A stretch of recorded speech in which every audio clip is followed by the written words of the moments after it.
Hey everyone, thanks for joining me to talk about pain. And for those of you listening to this podcast, I've also created a video of this because I'll be probably using my skeleton during this explanation about foot numbness. And you might want to go on YouTube and watch this instead of just listening to it. Although I'll try and describe it so you can just listen to it too. All right, so the question I received recently was, what causes the foot to go numb during exercise? So right off the bat, when I hear a question like that, I want to make sure that the foot is going numb during exercise and because of exercise. For instance, are we talking, does it go numb other times of the day too? Is the foot often numb? And if it is, do you have a peripheral neuropathy or a diabetic issue? So if this is the case, if your foot is going numb, of course, always get checked out first by your doctor to make sure that there's not a larger systemic problem going on, like diabetes or some other cause of peripheral neuropathy. Now, another thing it could be is stenosis, which is a thickening of the spinal canal that then impinges the nerve roots that feed down to your foot through the sciatic nerve. And so, that would be another thing to rule out. So let's assume that you've ruled out more systemic issues. And by systemic issues, I mean things other than musculoskeletal issues that are system-wide, that are feeding down to the foot, like I just mentioned, peripheral neuropathy, diabetes, and maybe you have a spinal stenosis. So when you have foot numbness that's happening in both feet, and it's both happening pretty much at the same time and under the same conditions, then I automatically think something systemic, like what we were just talking about. But even if there is spinal stenosis at the root of your foot numbness, or something like spondylolisthesis, which involves small fractures of your lumbar vertebrae here, during which the lumbar vertebrae above start to slide forward on the lumbar vertebrae below, therefore impinging nerve roots and the spinal canal. So that could also be it too. So when I hear of something that is bilateral, meaning in both feet, that's my first thought. It doesn't mean that it has to be systemic. It could still be biomechanical and musculoskeletal, but that's just my first thought. And if I worked with these types of people in the clinic, I would just explain to them just what I'm telling you, that it could be something other than a musculoskeletal problem. And hopefully, usually by that time, if I saw them in the clinic, they'd already been cleared by their physician of these larger systemic issues and were cleared for more of a musculoskeletal explanation of what's going on here. Then, if the foot numbness is happening in just one foot, then I think more likely this is a musculoskeletal biomechanical issue going on. And that's kind of what I'm going to be talking about today, are the other possible musculoskeletal issues that are feeding this. Okay? Now, I want to go back to this idea of it being caused by lumbar stenosis, and there's also foraminal stenosis. So lumbar stenosis is the central canal is being impinged by bony tissues. Foramina are, if you look on the skeleton, you'll see, I'll try and make it so that you can see it, is that we have see these little floppy things coming out of the spine here? These are our nerve roots, okay?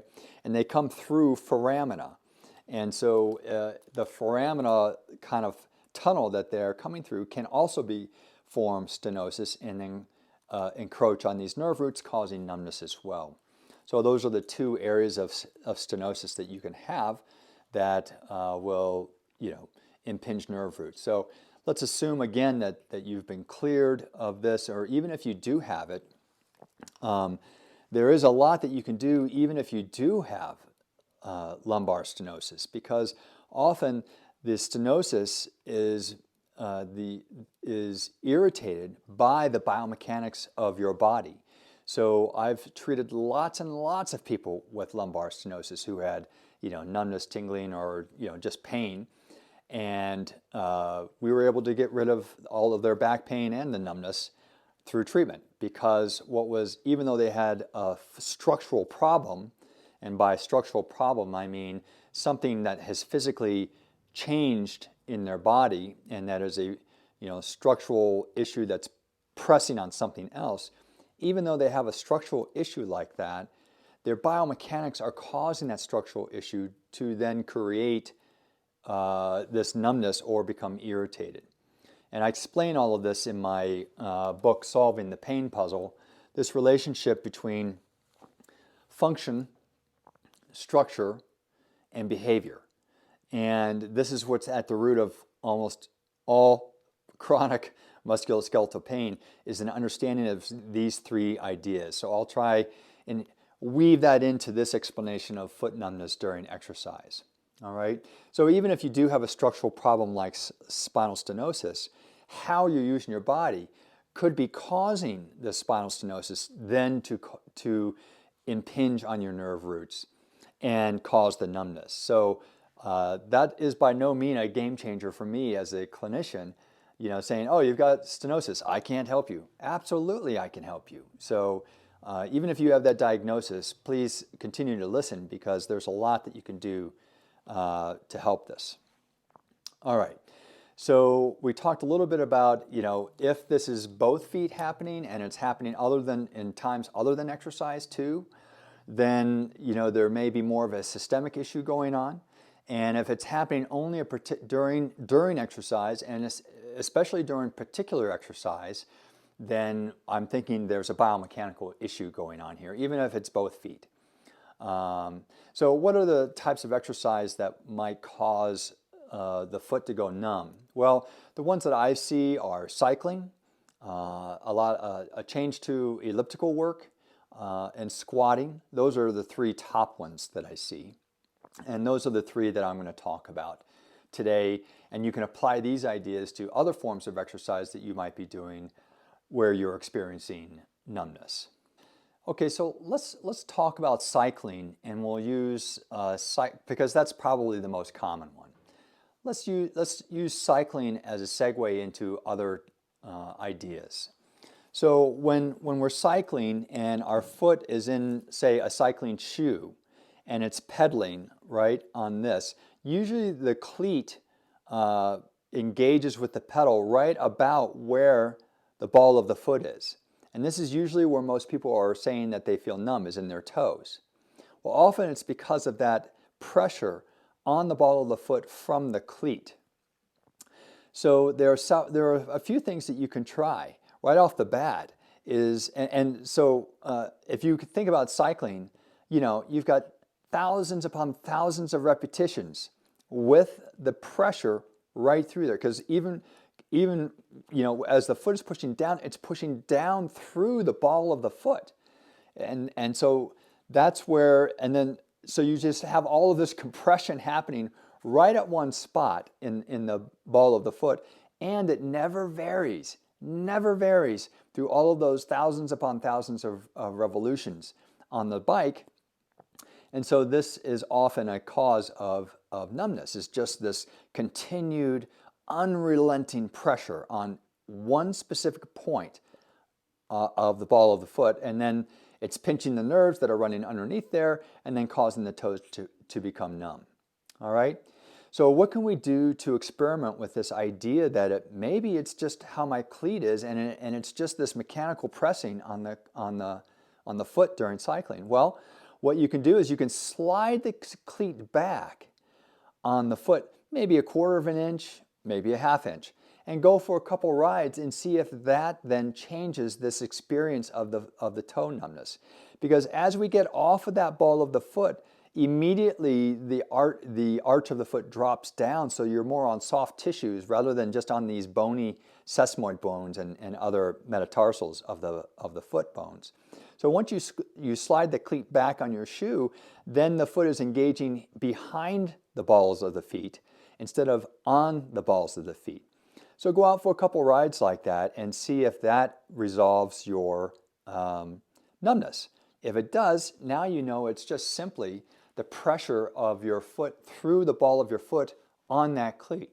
So what you can do is start bumping that cleat back up again towards where it used to be, just a little bit at a time, and see, where that magic point is where you can have the most leverage of that cleat position, but not cause numbness in the toes.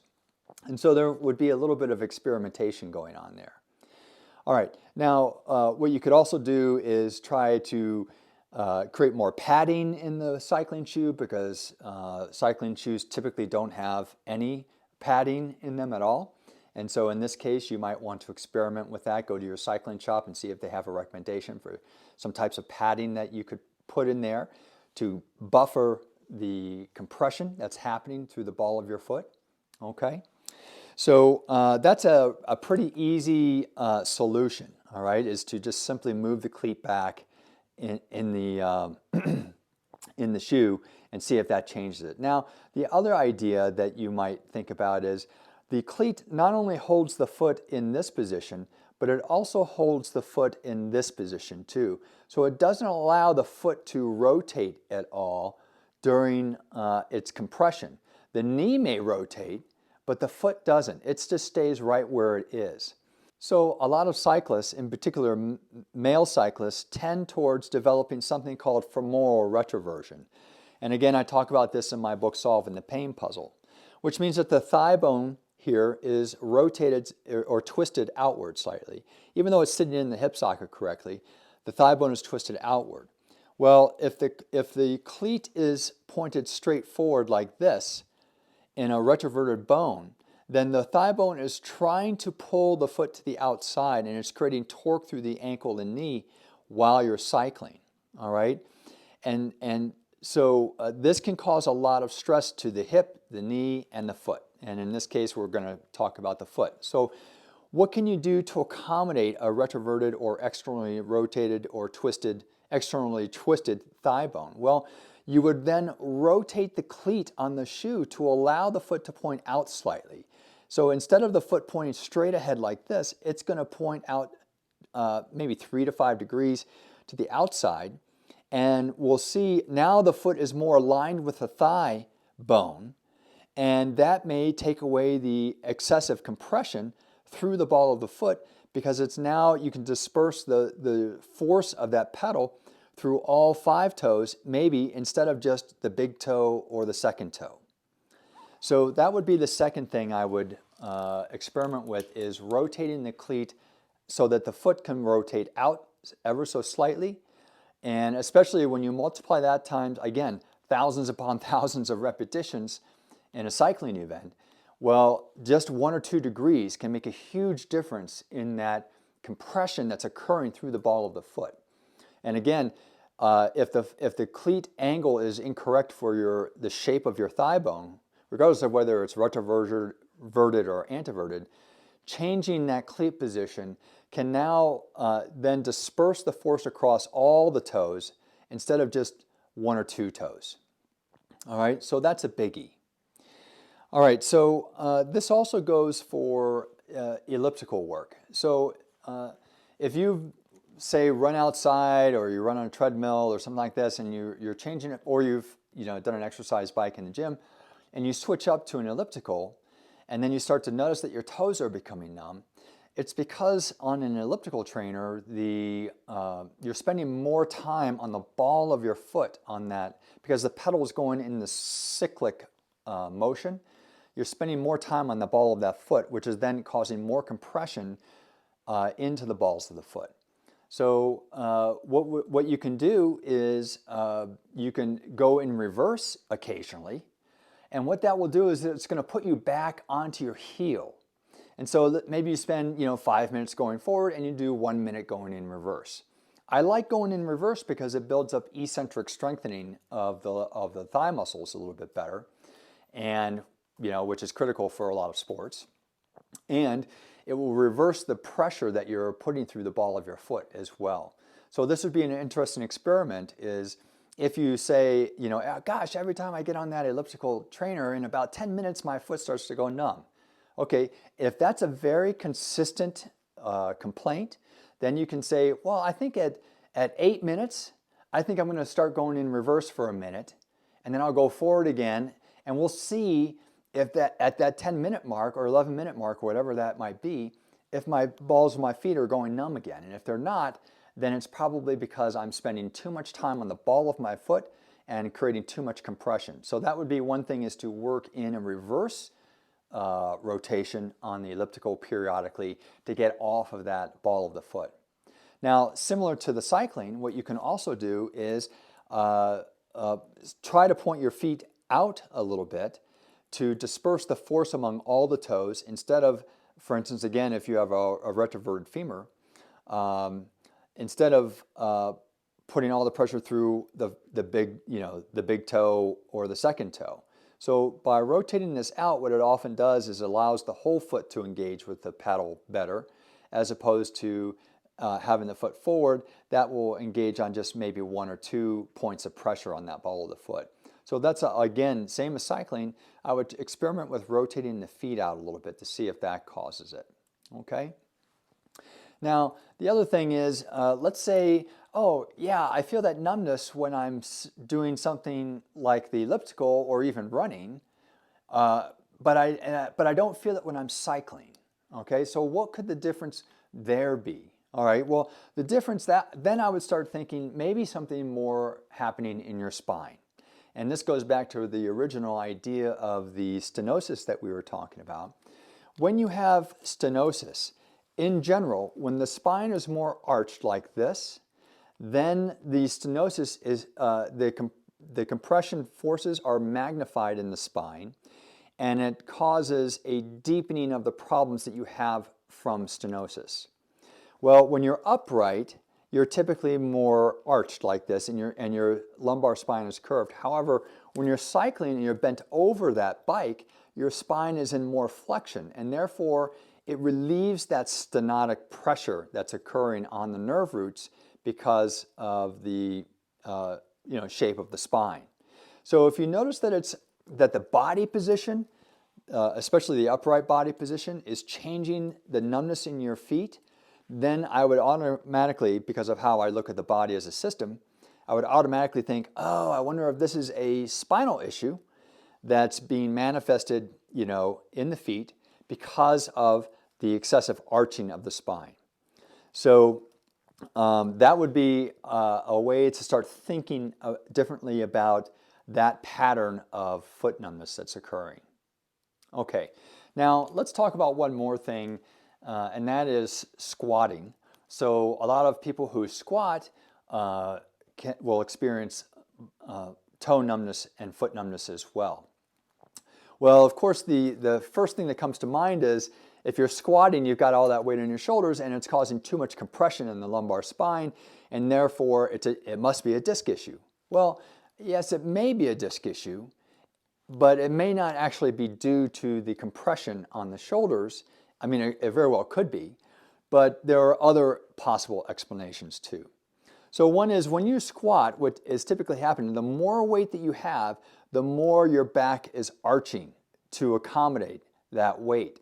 And so again, just like in that example that we just talked about with stenosis, the more the back arches, the more claudication or impingement is occurring on the nerve roots of the spine and the disc.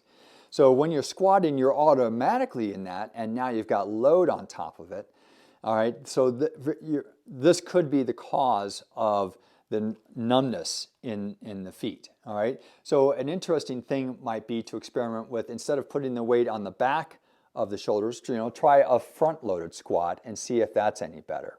What that does is it gives us more information about the spine shape in the creation of this foot numbness. Okay, hopefully that makes sense. Okay, well, aside from the spine here, what else could be causing the foot numbness? Well, I've noticed that when you go to a gym, you'll see a lot of people they're putting a board or something underneath their heels when they squat. And so automatically it's putting the heels up and the toes down. And so right off the bat, you're putting a lot of pressure through the ball of your foot. And so that, just like the cycling and elliptical example, that could be compressing the nerves, feeding the toes. So try the squat without the board. I'm not sure why people are using the board. I have a suspicion, and we'll talk about that in just a minute. But trying your squat without the board and seeing if that takes away that numbness could be a nice solution for you. And that would point to the fact that, oh, it's because I'm doing the squat with my heel up and putting too much pressure through the ball of my foot. It has nothing to do with my spine in that instance then. All right, so we've brought down the board, and you notice that your numbness goes away, but then you notice, well, gosh, if I don't have that board, I can't go as deeply into my squat.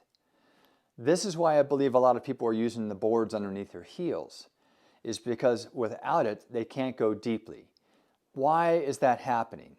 Well, when you squat, all right, and you're coming down, your knee has to travel forward over the toes, all right, and then you go back up, and the knee comes back again. You squat down, the knee comes forward, and then back up. So what happens is, if the calf and soleus complex are too tight, especially the soleus, then it restricts the amount of forward bend that the knee can achieve. And therefore, and so what happens with a lot of people is then they bend here at the back or the hips to deepen their squat instead of deepening the knee, because the knee can't go down. So what a lot of people do is they'll put a board underneath the heel when they squat, which accommodates that shortness in the soleus, and that allows them to go deeper because now the soleus is more taken out of the equation. All right? If this is why you're putting a board underneath your heel when you're squatting, then this is going to lead to some problems. So what I would recommend instead is to simply lengthen the calf soleus complex so that you can squat without using that board. When you can squat without using that board, then you get to disperse all of those forces that are coming down through that squat into the whole foot and ankle complex instead of just into the ball of the foot and ankle complex. It makes a huge difference in terms of pain generation, numbness, and so forth. All right. Now, and then also playing into that is for more retroversion. If you're squatting with your foot pointed forward, all right, then that is going to restrict your range of motion that you can come down because your foot is not in proper alignment with the shape of your thigh bone. And so this is another situation where someone might put a board underneath their heel, is because even though their calf and soleus complex is long enough, they can't get down far enough because their thigh bone is in relative internal rotation right off the bat because they're pointing their foot forward again, all right? And the hip and knee and foot do not like internal rotation of the joint, especially with significant load like in a squat situation. So in this situation, turn the feet out again to accommodate the shape of the thigh bone and see if you're able to go deeper, and without that board, that might solve the problem then and there, okay? So hopefully this makes a little bit of sense. First of all, if you're having bilateral or numbness and tingling in both feet, especially in events other than exercise, please be checked out by your doctor and make sure you do not have more of a systemic issue going on. If you have even both or one foot going numb during exercise, then start thinking biomechanics. And the most common forms of exercise that cause that numbness are cycling, elliptical, and squatting. And so in the cycling, again, you can cheat the cleat either back or allowing the foot to come out to the side. That may get rid of your numbness, in which case you're better aligning the foot with the shape of your thigh bone. In the elliptical, you can go in reverse every now and then, which can reverse all of that compression through the balls of the feet. Or you can get thicker shoes perhaps, or something like that, to absorb that compression that's going through the ball of your foot. And while squatting, either turn the foot out to the side, lengthen the calf soleus complex, or try squatting with a front squat so that your spine isn't in so much extension and therefore compressing the nerve roots, and see if that solves it. So, there's often a lot that you can do if you have foot numbness during exercise. It's just a matter of working through these permutations of figuring out whether you have a retroverted femur, whether your calf soleus complex is tight, is excessively tight, and all of these kinds of accommodations and whether your foot is locked into a particular position that it just doesn't really like. So hopefully that helps and gives you something to go on. Again, I talk about a lot of these ideas in my new book, Solving the Pain Puzzle. All right. I also talk about it in my old book, Fixing Hip and Knee Pain, and that talks about the retroverted femur, because a lot of these things seem to source from a lack of understanding and knowledge about whether you have femoral anteversion or retroversion. And once you understand that key piece of information, that it really helps guide yourself biomechanically to avoid these kinds of problems. All right. Well, I hope I didn't geek out on you too much. Hopefully you were able to pull some things out of here, or at least I hope that you pulled out hope that, oh, I think I can solve this. All right. So there's a lot that you can do in these situations. So I wish you luck. Thanks for listening.